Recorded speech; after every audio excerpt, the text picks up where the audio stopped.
Hi hello வணக்கம். இன்றைக்கி ஒரு அருமையான பிரேக்ஃபாஸ்ட் ரெசிபி தான் பார்க்க போகிறோம். அது எதுனா பலாப்பழம் வச்சு.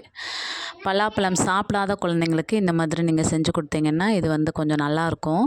ரெண்டாவது ரொம்ப டேஸ்டியாக இருக்கும். இதை ட்ரை பண்ணுங்கள். அதுக்கு பச்சரிசி உங்கள் ஃபேமிலி மெம்பர்ஸ்க்கு ஏற்ற மாதிரி நீங்கள் எடுத்துகிட்டு பச்சரிசியை ஒரு 2 ஹவர்ஸ் ஊற வச்சாலே போதும்.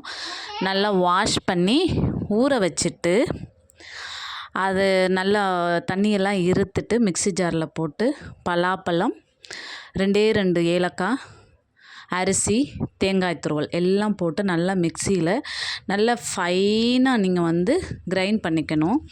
தோசையோட மாவு எப்படி இருக்கும் அந்த அளவுக்கு நீங்கள் மிக்சியில் அடித்து வச்சுக்கணும். இது நீங்கள் வச்சு இந்த பேட்டரை நீங்கள் இந்த மாவை புளிக்க வைக்கணும்னு தேவையில்லை. சும்மா நீங்கள் ஊற்றிடலாம். அடுப்பில் தோசைக்கல்லை நல்லா காய வச்சுட்டு கிட்ஸாக இருந்தாங்கன்னா நெய் இல்லைன்னா பட்டர் விட்டுக்கோங்க. இல்லைன்னா சும்மா நான்ஸ்டிக் தவா இருந்துச்சுன்னா சும்மாவே நீங்கள் சுட்டு எடுக்கலாம். ஒரு 2 ட்ராப் ஆயில் விட்டு இந்த மாதிரி சின்ன சின்ன தோசையாக குட்டி குட்டி தோசையாக சுட்டு எடுக்கலாம்.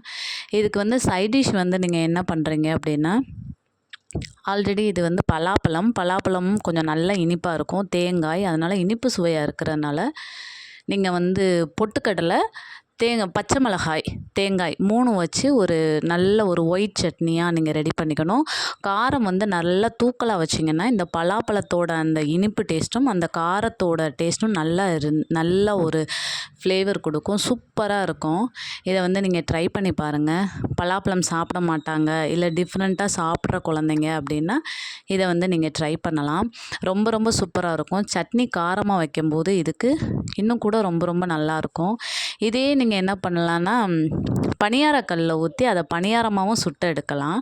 அப்போ இதை விட இன்னும் சூப்பராக இருக்கும்.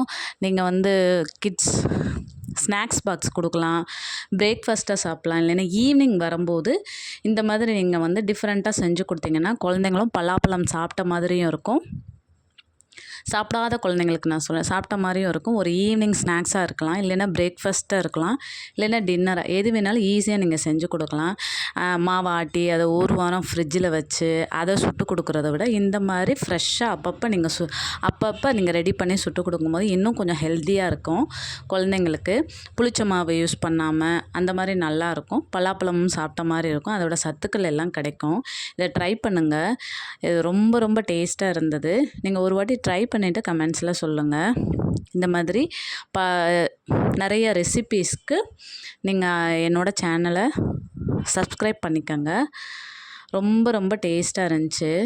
எங்கள் வீட்டில் எல்லோரும் லைக் பண்ணி சாப்பிட்டாங்க. Thank you guys.